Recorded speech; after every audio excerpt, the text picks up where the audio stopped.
Hi guys, ఎలా ఉన్నారు? బాగున్నారా? మేమైతే చాలా బాగున్నాము. ఈరోజు సరదాగా అయితే పానీపూరితో ఛాలెంజ్ అయితే పెట్టుకున్నాము మా అబ్బాయి నేను. ఎవరు విన్ అవుతారో చూద్దామా. ఫస్ట్ అయితే వాడు తింటున్నాడు, నేను కూడా స్టార్ట్ చేశాను. పానీపూరి అంటే నాకు అసలు నచ్చదు, కానీ ఏదో గేమ్ గురించి అయితే నేనైతే తింటున్నాను. ఈ ఛాలెంజ్లో అయితే వాడే గెలుస్తాడు అనిపిస్తుంది, ఎందుకంటే నాకు నచ్చదు, తినడానికి కూడా ఎక్కువ అంత ఇంట్రెస్ట్ ఉండదు పానీపూరి అంటే.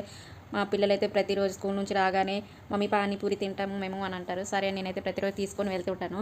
అక్కడికి వెళ్ళాక నాకు తినమని బ్రతిమలాడతారు, కానీ పెద్దగానైతే నాకు నచ్చదు. ఎందుకో పానీపూరి చూస్తేనే నాకు అస్సలు నచ్చదంటే నచ్చదు. వాళ్ళు ఏమో తిను తిను అనేసి అంటారు. అసలైతే దాన్ని చూస్తేనే ఏమో నాకు ఎందుకో నచ్చదు అసలు. వాళ్ళైతే బాగా తింటారు, ఇష్టంగా తినేస్తారు. వాళ్ళకి ఎందుకంత ఇష్టమో ఏంటో, నాకైతే నచ్చదు అసలు. మా సాయికి అయితే మరీ చాలా ఇష్టము, వాడికి తింటున్నాడు చూడండి ఎంత ఫాస్ట్గా తినేస్తున్నాడు. ఆకలి వేస్తుందంట.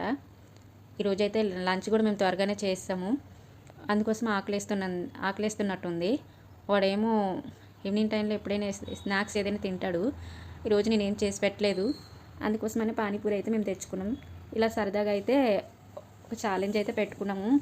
మమ్మీ చేద్దామా ఛాలెంజ్ అయితే ఒకటి అని అన్నాడు. సరే పానీపూరితో మనమైతే ఇప్పుడు చేయలే కదా, చేద్దాంలే అనేసి నేనైతే ఓకే చెప్పాను. పానీపూరి ఇష్టం లేకపోయినా ఏదో కష్టంగా చేస్తున్నాను. అది తినడానికి కూడా కష్టంగా ఉంది, గొంతులో అయితే నాకు తెలియదు, దగ్గు వస్తుంది చూసారా. వాడైతే ఫాస్ట్గా తినేస్తున్నాడు, అలవాటు కదా వాడికి, అందుకు తింటున్నాడు. వాడే విన్ అయ్యేటట్టున్నాడు, నేనైతే విన్ అవును.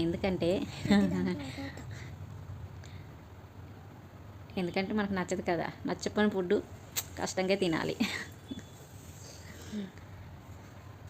బౌల్లో కూడా అయిపోయినాయి, వాడు 2-3 తింటే నేను ఒకటే తింటాను. బండితో తెచ్చిపెట్టిన వాడు తినేసేటట్టే ఉన్నాడు. మా వాడు తిండిలో ఫస్ట్ ఉంటాడు, నేను మాత్రం తిండిలో వెనక్కి లాగేస్తాను. నాకు పెద్దగా ఏం తినాలంటే ఇష్టం ఉండదు, తక్కువే తింటాను. కానీ మా పిల్లోడైతే అలా రాలేదు, తింటాడు చక్కగా. వాడే విన్ అయిపోయాడు.